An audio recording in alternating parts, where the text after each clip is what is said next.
Last week, we were talking about Susan Rice and the spy scandal. That's a massive scandal. And along came the horrible situation in Syria. Well, I guess that would make Susan Rice about as happy as Gary Condit was when 9/11 occurred.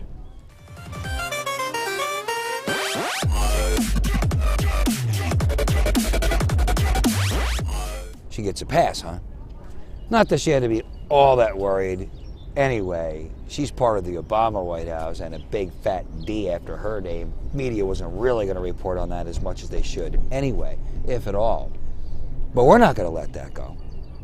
Point in case, on CNN's website, story after story after story after story of Bill O'Reilly and his stupid antics that he's been up to. One little sliver of a story about this thing with Susan Rice, with her just adamantly denying it. CNN, that's journalism, huh? That's corrupted news network. Susan Rice does not get a free pass here. She does not get a walk on this. And who else knew what? That's a massive story there. Another point in case about how ridiculous these so-called journalists get is Lawrence O'Donnell. He comes out and he says that President Trump and President Putin colluded. That President Putin ordered the attack on the Syrian citizens, were gassed to death so that Donald Trump could get an uptick in his popularity numbers here in the U.S. I don't know what kind of meds he's been on, but he's off them now. Somebody ought to just strap him down before he hurts himself. I don't know what happened to his tinfoil hat. Now, you don't want to sound like a broken record going after the media, but it just can't, enough can't be said. They got very serious concentrated power. You know, the other day, about a week ago, I was on the Upper West Side of Manhattan, and this man walks up to me. I'm a pretty New York savvy kind of guy. I can't be tricked too easily. This guy was a Syrian refugee. He's not just some guy looking for money and making believe. Now, and I'm thinking to myself, wow, this man ended up just, bam, ended up in Manhattan. He was, you know, living a life in Syria, and suddenly he's just, bam, he ends up in the middle of New York City, not knowing where to turn, not knowing what to do. I felt so horrible. I hugged him, and then he profusely thanked me for the human hug. And then the tears are running down his face. And I go into a Starbucks that I go to, and I was trying to get change for the man.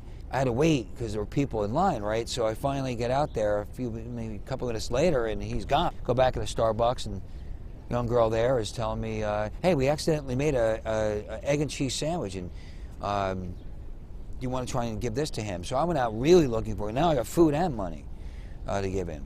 Couldn't find him. It was really, I was pretty bummed out. That Starbucks employee really ought to be commended. People like to say these giant corporations are these horrible, heartless people. Yeah, there are human beings working at giant corporations, including Starbucks coffee chain. It was good girl, good girl. She's one of my favorites. 22 million people in Syria, thereabouts. About 6 million of them have been displaced within the country, and about 5 million fled the country. 500,000 people dead in Syria. That's 500,000 dead in Syria, and half the country displaced under Obama's watch. It's not that you want to just point fingers, it's that you need to assess what happened. The heart-wrenching images of twin babies gassed to death by some piece of human garbage, but we darn sure ought not be assessing some kind of blame on the new president. This is what he inherited, and I think he'll lead and fix it. I get feedback like, you know, lots of calls and emails and texts. So share the videos with your friends. Start commenting. And tell me what an idiot I am, or tell me what a genius I am. Say something. Always keep our eye on the bouncing ball. Always know which end is up. Always keep the proper perspective.